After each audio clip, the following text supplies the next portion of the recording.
Drawing can be intimidating if you haven't practiced for a really long time or feel like you don't have the talent for it. Today I'm going to show you a trick where it feels like you have actually drawn something in your journal, but in fact you are not doing any of that. And today I'll be using stamps as well as this sterling ink deco sticker in my Hobonichi Weeks journal. So let's get started.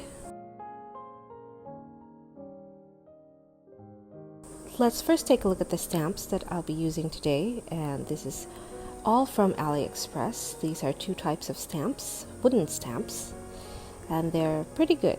And I also have this ink pad from AliExpress. I'm going to be first putting down the base before I put down any of the stamps. If I have any haul video that includes any of the items here, I will link that down below. For example, this stamp. So I'm going to load up the stamp with ink, and I'm also going to clean up the edges because I don't want it to look like it was actually stamped on. And then I'm just going to go ahead and press lightly, and it's okay if it doesn't transfer fully onto your page, as it will be covered up later. Then I'm going to layer this other stamp over it, and I wish that I had two types of stamp, two colors that I used, but I haven't really invested in that yet. So I'm just stamping over the brush pen that I did earlier, but I'm also going to stamp on bare paper without the gray brush pen background. So at least one of the stamps look pretty good. And now for the last one. So I like the ones under or with the gray background better, I feel like. But you don't have to do that as well. I'm just blotting a little bit so that it doesn't transfer. And then I'm going to go ahead and trace it with my Staedtler Triplus Fine Liner in brown. And you have seen this before. This is currently my favorite pen to do lines with instead of my black Stabilo one.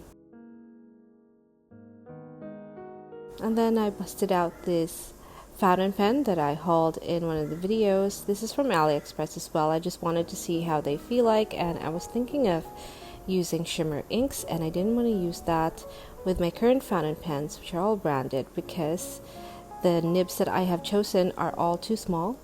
So I wanted a pen with a bigger nib.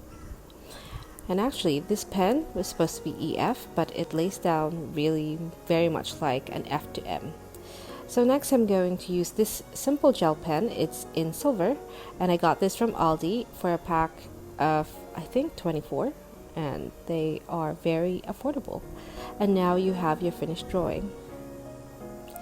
And it looks very pretty because if the light hits it, the glitter from the gel pen would pop, and it's just feeling so magical. And I think this is a great design for this time of year because I feel like a lot of countries are still experiencing snow. And this is just to bring the snow into your planner, just to commemorate it. For me, I'm just using this as a decoration because I have never actually lived in a country that has snow. I lived in a tropical country, and now I live in Australia. My part of Australia doesn't experience snow.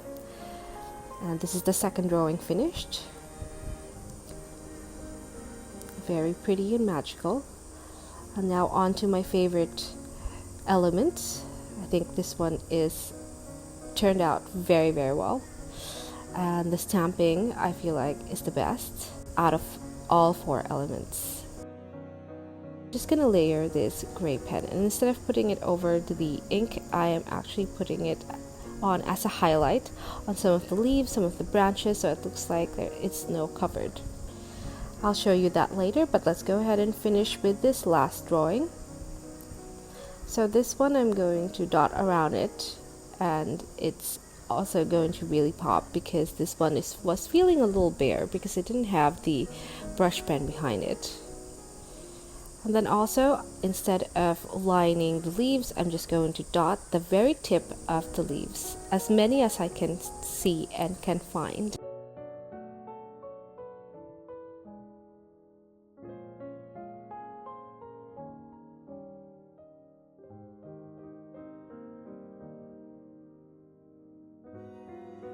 This is what we have, the last two drawings, and it really shines so much.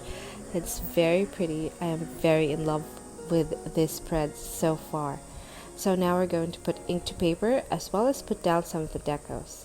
Now the biggest lettering or calligraphy are birthdays of family members, and they are always going to be standing out.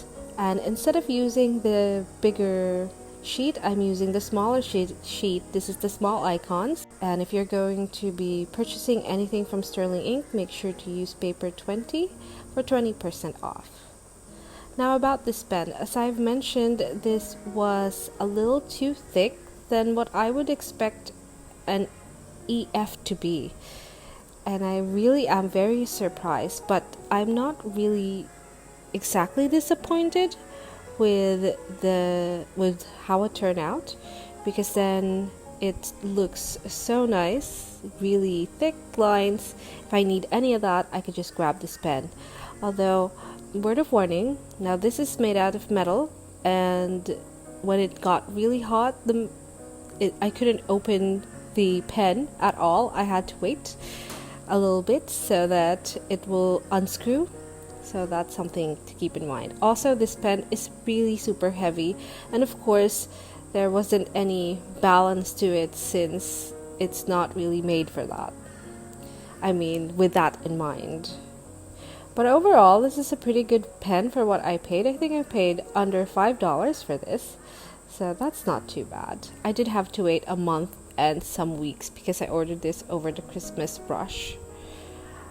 And then for the right side of the page, because it's just bare, I decided to make my own border by just dotting the middle of each of the square, and that would separate the paragraphs that I am writing, in case you needed that trick for your own planners as well.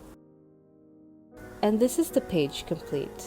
This is one of my favorite spreads. I feel like it's very magical, very whimsical, and at the same time it's a slightly vintage because of the stickers that I have used. It's very Bridgerton vibes, like this sheet. I really recommend it if you love Bridgerton and would like to make a Bridgerton spread, but not exactly use very vintage elements, you know, the brown kind, which I'm not a very big fan of, but I might try it one day. And that's it for us today. Thank you for watching, and I'll see you in my next video.